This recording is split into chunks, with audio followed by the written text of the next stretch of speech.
자산 10조 원에 재벌 회장이 빗물 고인 아스팔트 바닥에 무릎을 꿇고 어린아이처럼 오열하고 있습니다.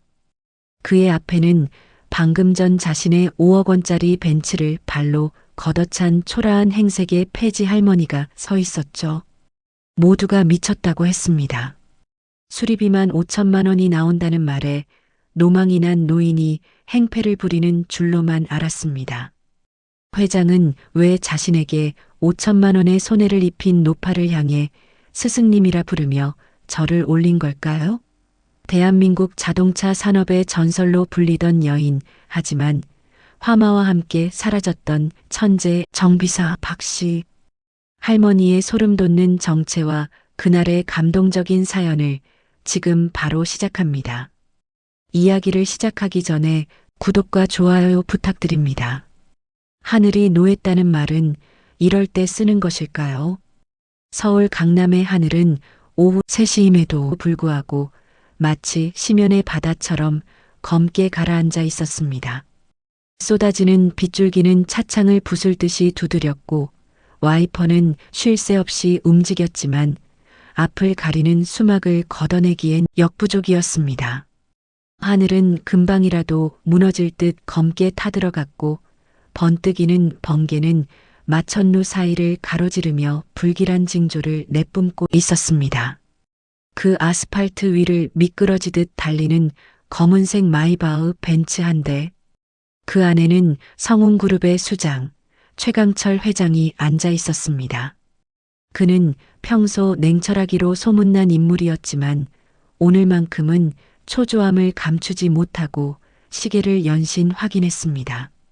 신제품 출시 행사를 앞두고 분초를 다투던 그에게 이 상황은 재앙과도 같았습니다. 김 실장, 조금 더 서두르게. 네, 회장님. 최대한 속도를 내보겠습니다. 운전대를 잡은 김 실장의 손목에도 땀이 배어 나왔습니다. 죄송합니다, 회장님. 빗길 사고로 앞쪽 정체가 심각합니다. 최대한 우회로를 찾고 있습니다. 김 실장은 속으로 욕설을 내뱉었습니다. 하필 이런 날, 이런 시간에 폭우라니. 그는 가속 페달을 거칠게 밟으며 좁은 골목길로 차를 꺾었습니다. 하지만 운명은 가혹했습니다. 좁은 골목에서 커다란 폐지 수레를 끌고 나오던 한 노파가 빗길에 미끄러지며 중심을 잃었습니다. 수레 위에는 물에 젖어 무게가 수백 킬로그램에 달하는 박스들이 위태롭게 쌓여 있었죠. 할머니의 비명은 빗소리에 묻혔고 수레는 그대로 미끄러져 최 회장의 벤츠 측면을 들이받았습니다. 기익, 콱쾅. 비명 같은 마찰음과 함께 차체가 크게 요동쳤습니다. 강철이 부딪히는 불쾌한 소음이 정적을 깨웠습니다. 차체가 크게 휘청였고 뒷좌석의 최 회장은 머리를 문에 부딪히고 말았습니다. 이게 무슨 일이야? 수백 장의 젖은 박스가 벤츠의 측면을 긁으며 쏟아졌고 그 충격으로 수레를 끌던 노파는 차가운 빗물 웅덩이 위로 나동그라졌습니다. 아이고, 이를 어째. 바닥에 쓰러진 박씨 할머니는 바들바들 떨었습니다. 김 실장은 정신이 나간 사람처럼 차에서 튀어나왔습니다. 차 문을 열자마자 들이치는 빗줄기보다 더 차가운 분노가 그의 얼굴을 덮었습니다. 이 망할 할망구야. 눈가를 어디다 뜨고 다니는 거야. 바닥에 고꾸라진 박씨 할머니는 흙탕물 범벅이 된 채 떨고 있었습니다. 낡은 우비는 갈갈이 찢겨 있었고 무릎에선 붉은 피가 배어 나와 빗물과 섞여 흘렀습니다. 하지만 김 실장의 눈에 할머니의 상처 따위는 보이지 않았습니다. 오직 벤츠 문짝에 길게 그어진 흉측한 흠집만이 보일 뿐이었죠. 그의 눈은 분노로 이글거렸습니다. 어이, 할망구, 죽고 싶어서 환장했어? 이 차가 얼마짜린 줄 알고 이따위 짓을 해.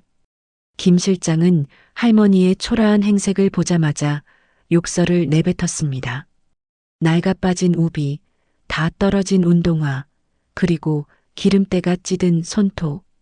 그는 할머니를 사회의 쓰레기 취급하며 윽박질렀습니다. 당신, 이 차가 뭔지나 알아? 마이바흐야. 마이바흐? 옵션 가격만 당신 같은 노인네 100명을 팔아도 못 산다고. 오늘 우리 회장님 중요한 미팅 있는 날인데 당신이 다 망쳤어. 어쩔 거야? 이 수리비 어떻게 할 거냐고. 이거 수리비만 당신 평생 벌어도 못 갚아. 아니, 당신 장기라도 팔아야 할 판이라고. 어쩔 거야, 이 일을. 비정한 외침이 빗소리에 섞여 울려 퍼졌습니다. 할머니는 그저 바닥에 머리를 조아리며 죄송합니다. 살려주세요라는 말만 반복할 뿐이었습니다. 주변에는 우산을 쓴 구경꾼들이 모여들기 시작했습니다. 에휴, 저 할머니 어떡해. 마이바흐면 수리비 장난 아닐 텐데. 그러게, 왜 하필 저런 차를 들이받아서. 동정 어린 목소리도 있었지만 대놓고 손가락질하는 이들도 있었습니다. 폐지 주워 먹고 살면서 길 막고 다니니까 저러지. 민폐야, 민폐. 지나가던 행인들은 눈살을 찌푸리며 지나갔고 누구 하나 폐지 줍는 노인의 편에 서지 않았습니다. 비정한 도심의 시선 속에서 할머니는 외로운 섬처럼 고립되었습니다. 김 실장은 문득 차 안에서 자신을 지켜보는 최 회장의 싸늘한 시선을 느끼고는 더욱 악에 받쳐 소리쳤습니다. 당신 오늘 감옥 갈 준비해. 5천만 원? 아니, 1억은 나올 거야. 당신 인생은 여기서 끝이라고. 할머니는 아무 말도 할 수 없었습니다. 그저 젖은 손으로 아스팔트를 짚으며 고개를 숙일 뿐이었습니다. 상황은 최악으로 치달았습니다. 단순한 외관 손상인 줄 알았는데 사고의 충격 때문인지 벤츠의 보닛 사이로 시커먼 연기가 솟구치기 시작한 것입니다. 마이바흐의 보닛 틈새로 피어오르던 흰 연기가 어느새 검은 빛을 띠며 매캐한 냄새를 풍기기 시작했기 때문입니다. 최 회장은 결국 차 뒷좌석에서 내려 빗속으로 걸어 나왔습니다. 수천만 원짜리 맞춤 정장이 순식간에 젖어들었지만 그는 아랑곳하지 않고 자신의 차를 살폈습니다. 회장님, 빗길이 위험합니다. 안으로 들어가 계십시오. 하지만 최 회장은 대답하지 않았습니다. 그는 엔진룸 쪽에서 들려오는 기분 나쁜 찌르르 소리에 집중하고 있었습니다. 수십 년간 자동차 업계에서 뼈가 굵은 그에게 그 소리는 마치 기계가 지르는 비명처럼 들렸습니다. 얼마 지나지 않아 최 회장의 호출을 받은 마이바흐 전담 긴급 서비스 팀의 차량이 사이렌을 울리며 도착했습니다. 차에서 내린 수석 엔지니어 정 팀장은 국내에 몇 안 되는 독일 본사 인증 마스터였습니다. 그는 허겁지겁 노트북을 엔진 컴퓨터에 연결하고 진단 프로그램을 돌렸습니다. 1분, 2분. 정 팀장의 이마에서 빗물인지 식은땀인지 모를 액체가 흘러내렸습니다. 그의 손가락이 키보드 위에서 떨리고 있었습니다. 어떻게 됐나? 시동을 걸 수 있겠어? 최 회장의 목소리는 낮았지만 서늘했습니다. 정 팀장이 고개를 떨구며 대답했습니다. 회장님, 죄송합니다. 단순한 접촉사고가 아니었습니다. 사고 당시 가해진 특유의 진동 주파수가 이 모델의 고질적인 결함인 전자제어 유닛을 건드린 것 같습니다. 시스템이 완전히 잠겼습니다. 데드락 상태입니다. 데드락? 그게 무슨 소린가? 시스템 전체가 락이 걸렸어요. 지금 당장은 시동을 걸 수 없습니다. 쉽게 말씀드리면 자동차의 뇌가 스스로를 파괴할 위험을 느끼고 모든 기능을 정지시킨 겁니다. 이건 여기서 해결할 수 있는 수준이 아닙니다. 특수 견인차로 본사 직영 센터에 입고시킨 뒤 독일 본사에서 보안 코드를 전수받아야 합니다. 최 회장의 안색이 창백해졌습니다. 수리비는 얼마나 나오겠나? 부품 전체를 통으로 갈아야 합니다. 독일에 주문하면 한 달 비용은 최소 5천만 원입니다. 5천만 원이라는 소리에 김 실장은 할머니를 향해 다시 한번 독서를 퍼부었습니다. 들었지? 5천만 원이야. 당신 같은 노인네가 감히 감당할 수 있는 액수냐고.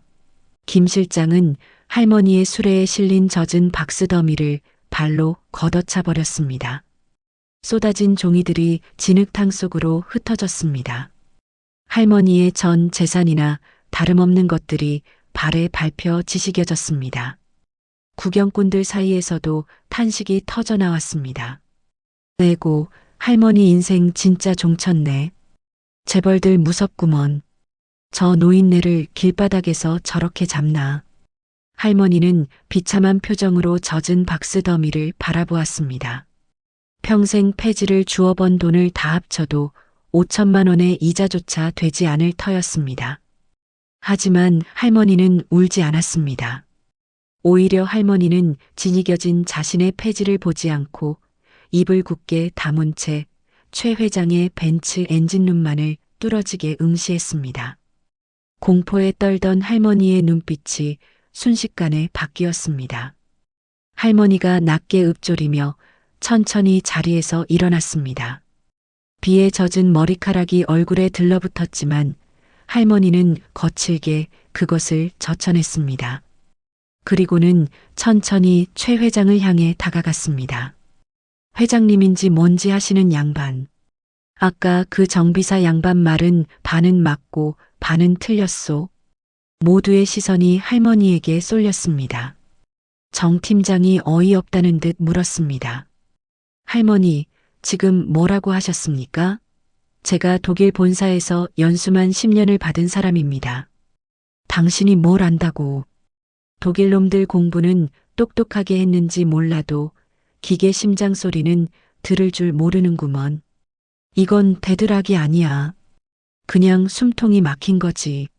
사람으로 치면 기도가 막혔는데 뇌수술을 하겠다는 꼴이란 말이요. 할머니는 자신의 낡은 우비 주머니에서 녹슨 팬츠와 기름때 묻은 스패너 하나를 꺼냈습니다. 40년은 좋게 넘어 보이는 낡은 도구들이었습니다. 내가 한번 봐도 되겠소? 내가 시동 걸어주면 아까 그 5천만 원인가 하는 거랑 내 술에 망가뜨린 거 퉁치는 걸로 합시다. 김 실장이 할머니의 어깨를 밀치며 말했습니다. 이 할망구가 진짜 노망이 났나? 회장님, 경찰 부르겠습니다. 현장에 있던 엔지니어들과 김 실장은 헛웃음을 터뜨렸습니다. 하지만 최 회장은 할머니가 들고 있는 낡은 스패너에 시선을 고정하고 있었습니다. 비록 녹슬었지만 그 도구의 손잡이 부분은 수만 번의 손때가 묻어 반질반질하게 윤이 나고 있었습니다.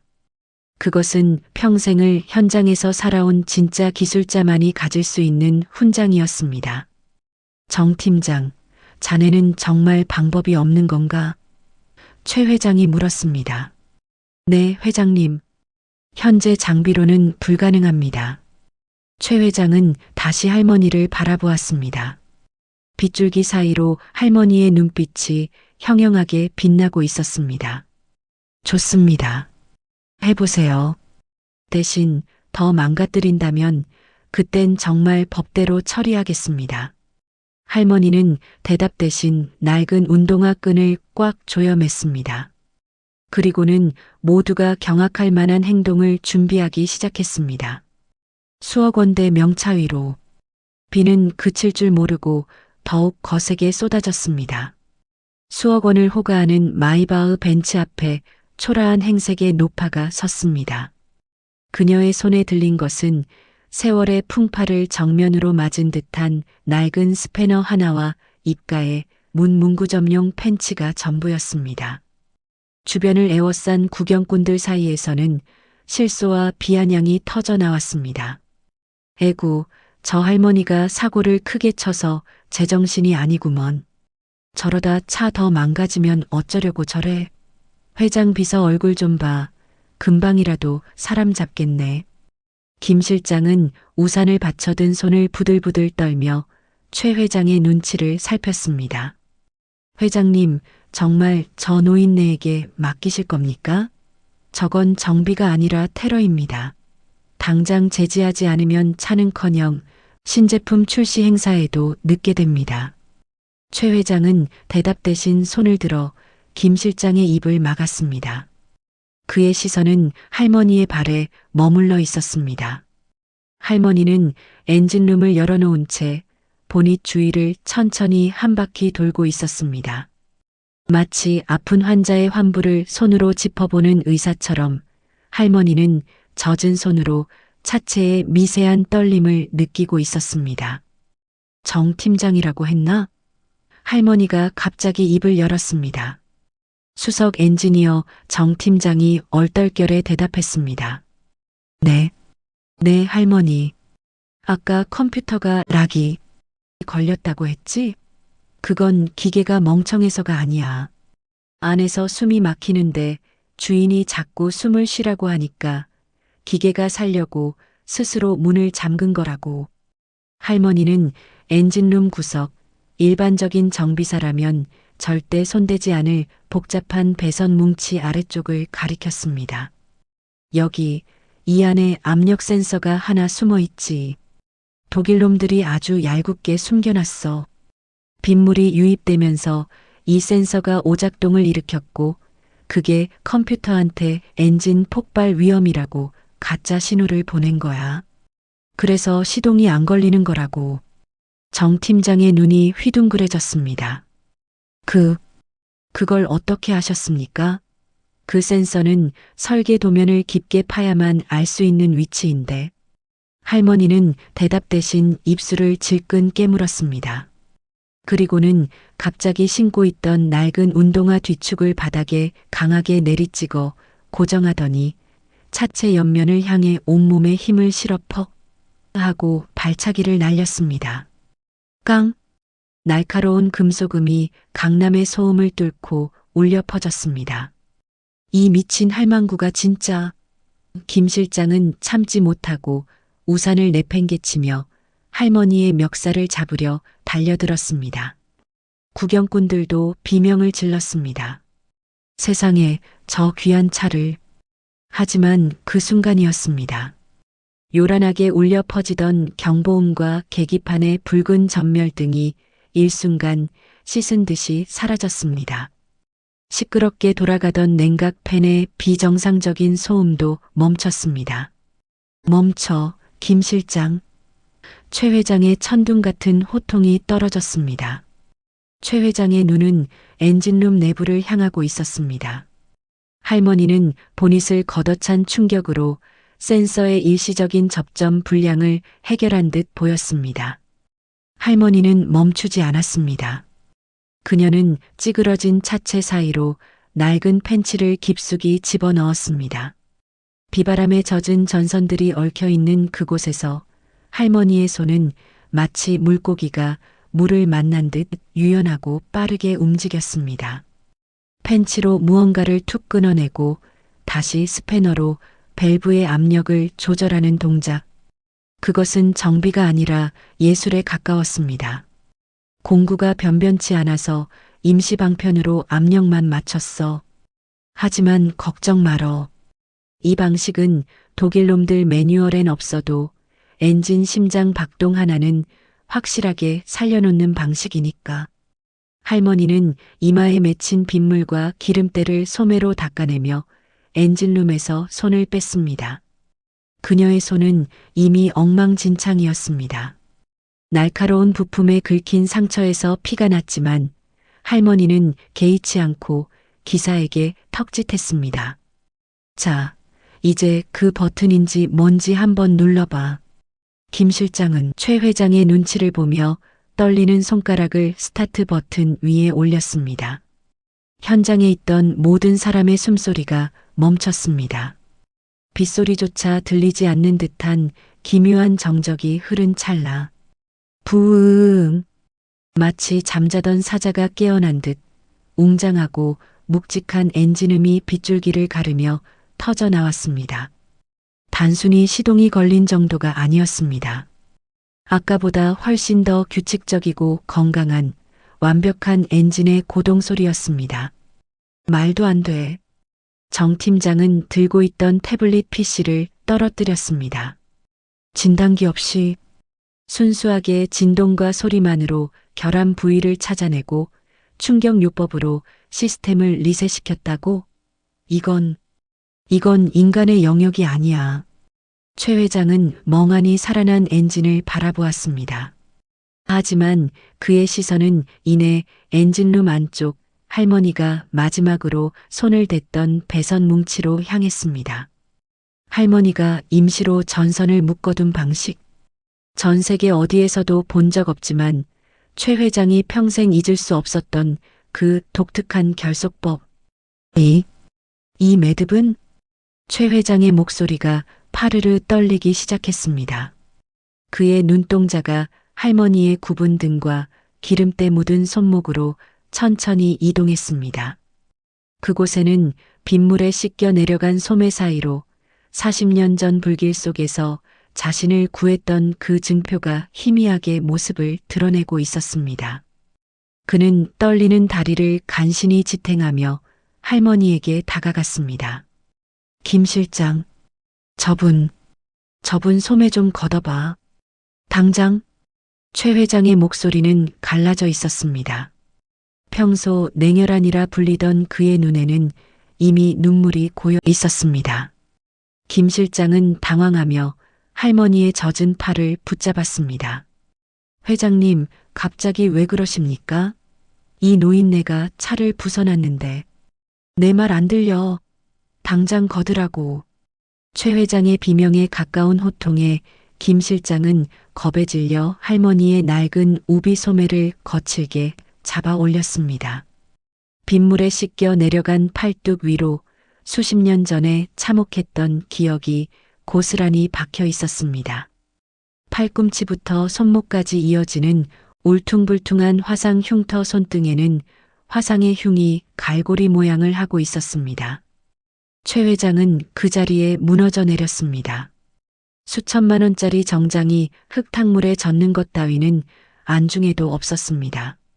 주변의 시선 따위도 중요하지 않았습니다.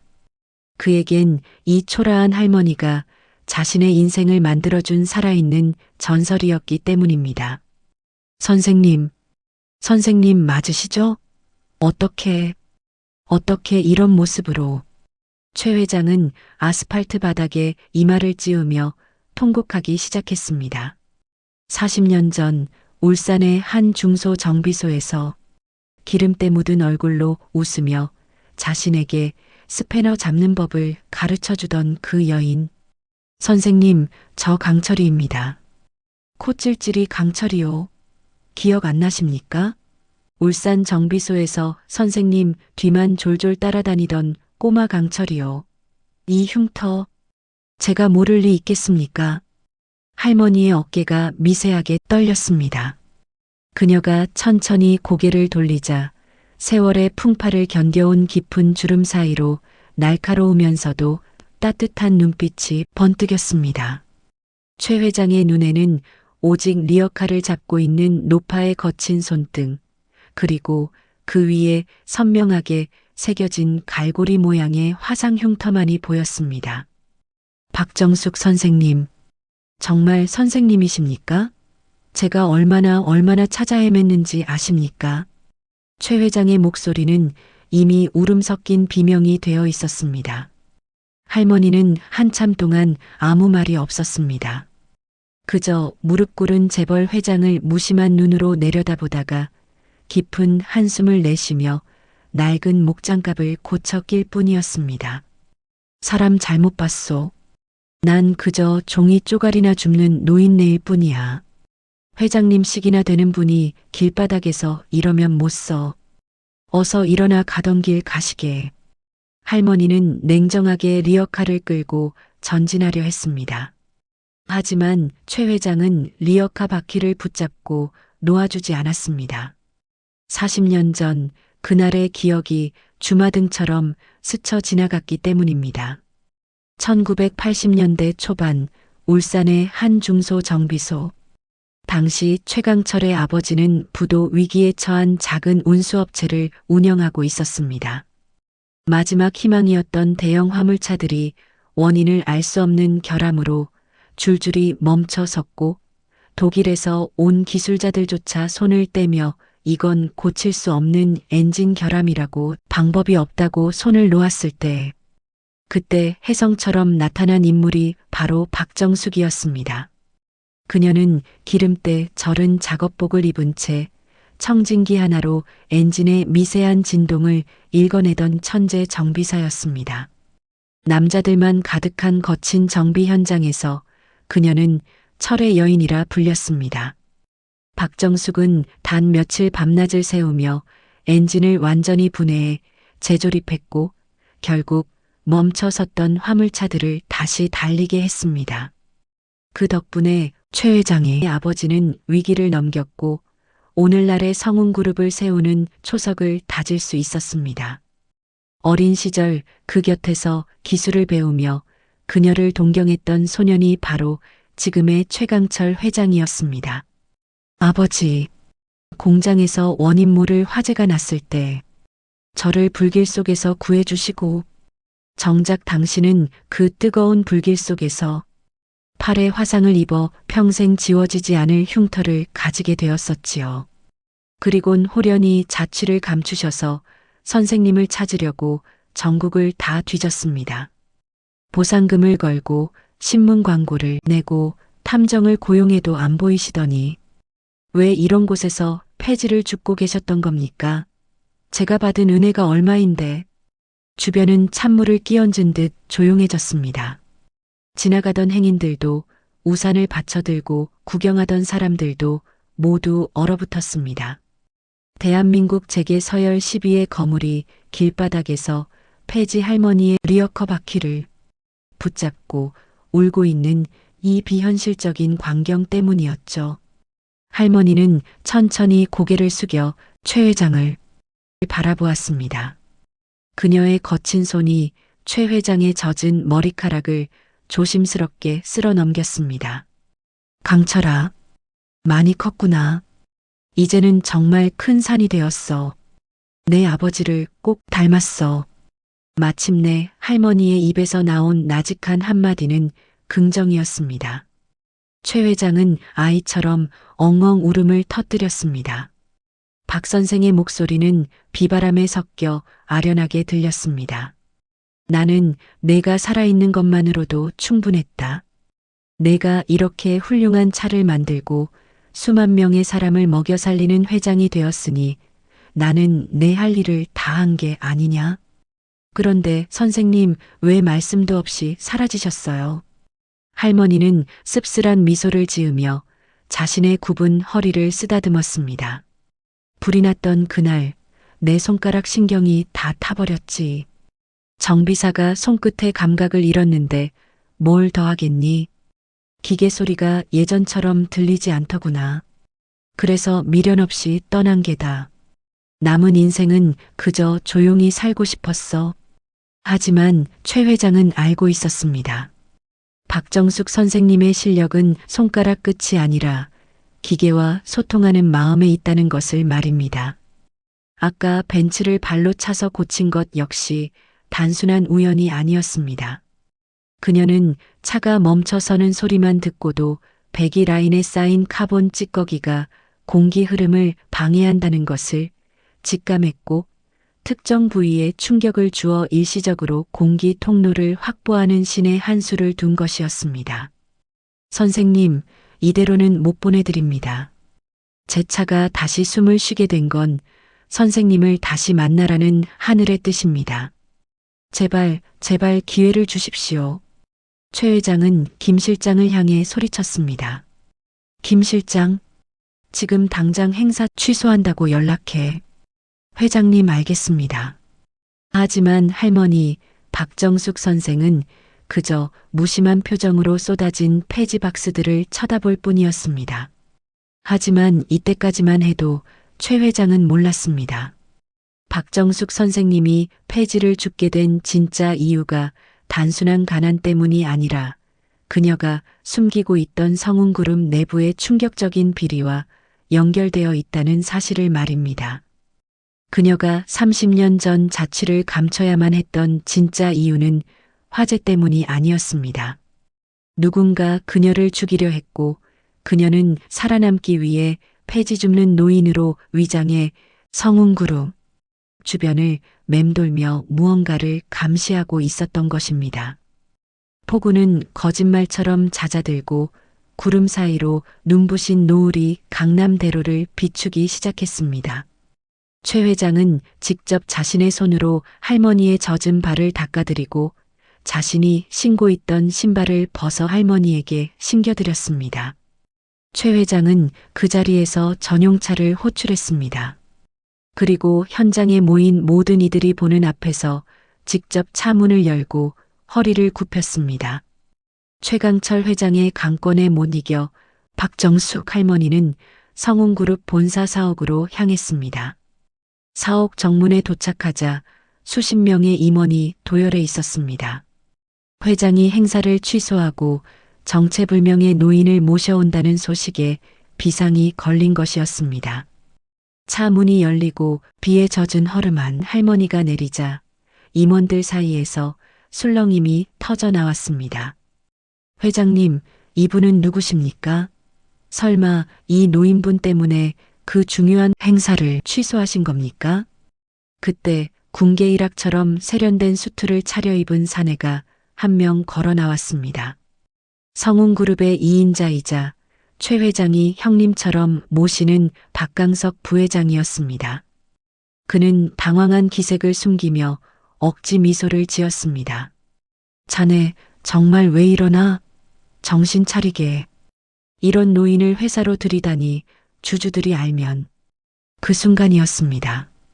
박 부회장의 목소리를 듣자마자 박정숙 할머니의 눈빛이 서늘하게 변했습니다. 그녀는 굽어있던 허리를 꼿꼿이 펴더니 박 부회장을 향해 손가락을 치켜 세웠습니다. 내 놈이 아직도 이 옆에 붙어 있었더냐? 할머니의 호통에 현장은 찬물을 끼얹은 듯 조용해졌습니다. 박 부회장의 얼굴이 순식간에 잿빛으로 변했습니다. 그는 뒷걸음질 치며 말을 더듬었습니다. 누구신데 함부로. 이복의 박 실장, 당장 이 노인을 밖으로 끌어내. 하지만 최 회장의 눈은 이미 의욕으로 가득 차 있었습니다. 그는 박 부회장의 손이 미세하게 떨리는 것을 놓치지 않았습니다. 형님, 왜 이렇게 당황하십니까? 선생님을 알아보시는 모양이죠? 최 회장은 무슨 일인지 나중에 얘기하자고 하고 선생님을 이끌며 앞으로 나아갔습니다. 박정숙 할머니는 비릿한 웃음을 지으며 최 회장의 집무실로 향했습니다. 강철아, 내가 40년 동안 왜 죽은 듯이 박스를 줍고 다녔는지 아느냐? 저놈 때문이다. 내 손을 망가뜨리고 정비소에 불을 지른 놈이 바로 저 박강석이란 말이다. 집무실의 문이 닫히자마자 할머니는 품속 깊은 곳에서 때 묻은 장부 한 권을 꺼내 놓았습니다. 그것은 40년 전 화재 현장에서 목숨을 걸고 빼냈던 정비 일지였습니다. 그때 내 아버지가 운영하던 화물차들이 왜 자꾸 멈췄는지 아느냐? 기계 결함이 아니었다.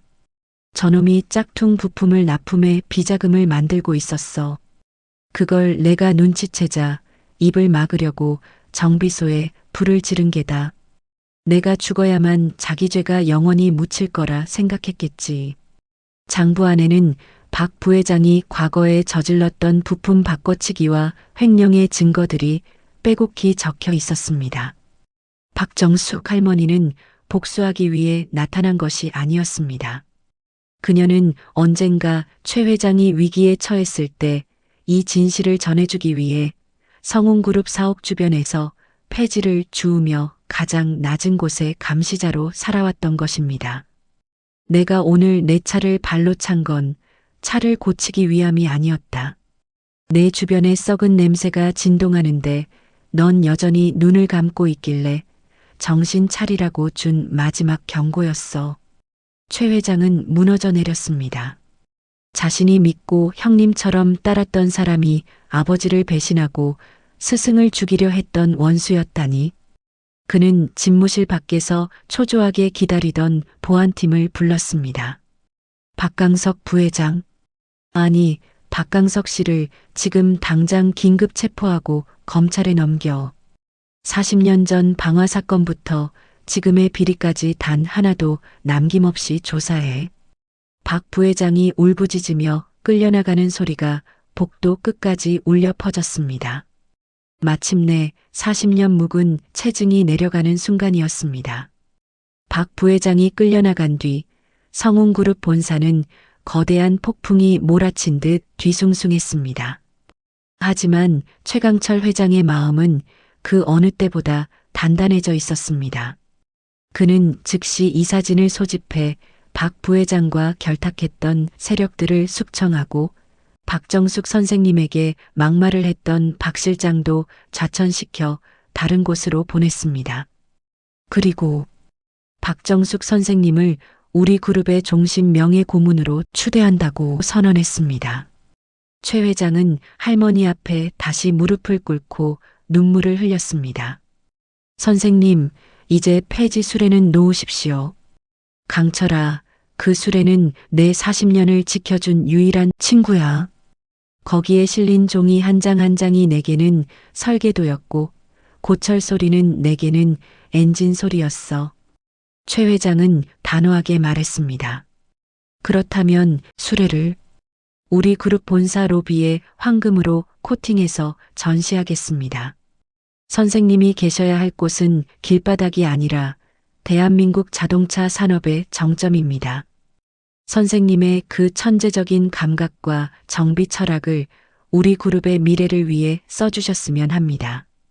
처음에 할머니는 단호하게 거절했습니다. 평생을 기름 냄새와 폐지 더미 속에서 자유롭게 살아온 그녀에게 재벌 기업의 고문이라는 자리는 거추장스러운 굴레처럼 느껴졌기 때문입니다. 하지만 최 회장은 포기하지 않았습니다. 그는 할머니를 이끌고 본사 지하의 거대한 중앙정비센터로 향했습니다. 그곳에는 수천억 원대의 최첨단 장비들이 가득했지만 정작 일하는 정비사들의 눈빛은 죽어 있었습니다. 그들은 매뉴얼대로 기계를 갈아 끼울 뿐 기계의 마음을 읽으려 하지 않았습니다. 보십시오, 선생님. 저들에게 필요한 건 새 기계가 아니라 선생님 같은 진짜 스승입니다. 이 아이들이 다시 기계 소리에 가슴 설레게 도와주십시오. 정비사들의 공허한 손놀림을 한참이나 지켜보던 할머니의 눈빛이 흔들렸습니다. 그녀는 낡은 목장갑을 꽉 쥐더니 결심한 듯 입을 열었습니다. 좋다, 강철아. 딱 하나 조건이 있다. 나는 비단 옷도 높은 의자도 필요 없다. 내 집무실은 이 지하 정비소 한복판에 차려라. 그리고 나를 고문이라 부르지 말고 그냥 반장이라 부르게 해라. 그렇게 대한민국 재계 역사상 유례없는 사건이 벌어졌습니다. 성운그룹의 총괄 고문 자리에 70대 폐지 줍는 할머니가 임명된 것입니다. 사람들은 수군거렸습니다. 치매 걸린 노인을 앉힌 거 아니냐, 재벌의 기행이다. 그로부터 한 달 뒤 성운그룹 본사에서는 대한민국 역사상 유례없는 취임식이 열렸습니다. 수천 명의 기자와 정재계 인사들이 모인 자리, 단상 위에는 화려한 정장 대신 깨끗한 작업복을 입은 박정숙 선생이 서 있었습니다. 최강철 회장은 그녀의 곁에서 직접 고개를 숙여 스승의 작업학근을 다시 한번 메어드렸습니다. 그 광경을 지켜보던 사람들은 비로소 깨달았습니다. 성공이란 높은 자리에 오르는 것이 아니라 내가 가장 낮았던 시절 나를 일으켜준 사람을 잊지 않는 것이라는 사실을 말이죠. 최 회장은 그녀의 옆에서 직접 마이크를 잡았습니다. 오늘 우리는 성운그룹의 새로운 기술 총괄 명예 회장님을 모십니다. 이분은 제가 세상에서 가장 존경하는 스승님이자 우리 국가 기술의 뿌리이십니다. 박 선생은 떨리는 목소리로 마이크 앞에 섰습니다. 그녀는 준비된 원고를 옆으로 밀어두고 객석에 앉은 젊은 엔지니어들을 향해 인자한 미소를 지었습니다. 나는 평생을 기름 냄새와 쇳소리 속에서 살았습니다. 내 손은 불길에 타서 오그라들었고 내 신세는 폐지를 줍는 처량한 노인이 되었었지요. 하지만 나는 단 한순간도 나 자신을 부끄러워해 본 적이 없습니다.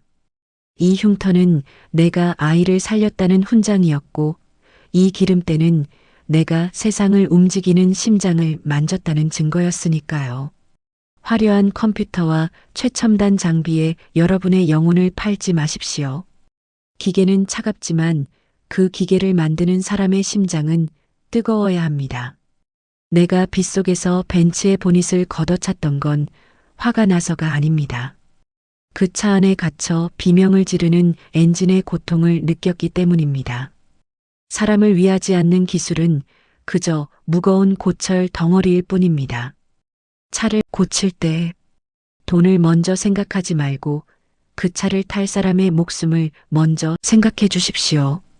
나는 그 마음 하나로 40년을 버텼습니다. 할머니의 짧은 취임사는 전 직원의 가슴에 박혔습니다. 최 회장은 박 선생을 위해 마련된 성운그룹 역사상 가장 높은 층의 집무실로 그녀를 안내했지만 박 선생은 그곳에 머무는 대신 본사 지하의 거대한 중앙정비센터로 향했습니다. 그날부터 성운그룹의 본사 지하 정비센터는 박정숙 학교로 변모했습니다. 할머니는 직접 현장을 누비며 정비사들에게 알고 있는 지식을 나눠주었습니다.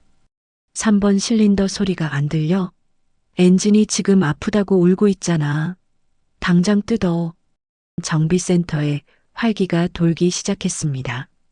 최첨단 컴퓨터 진단기로도 잡아내지 못하던 미세한 결함들을 할머니는 그저 보닛에 손을 얹는 것만으로도 찾아냈습니다.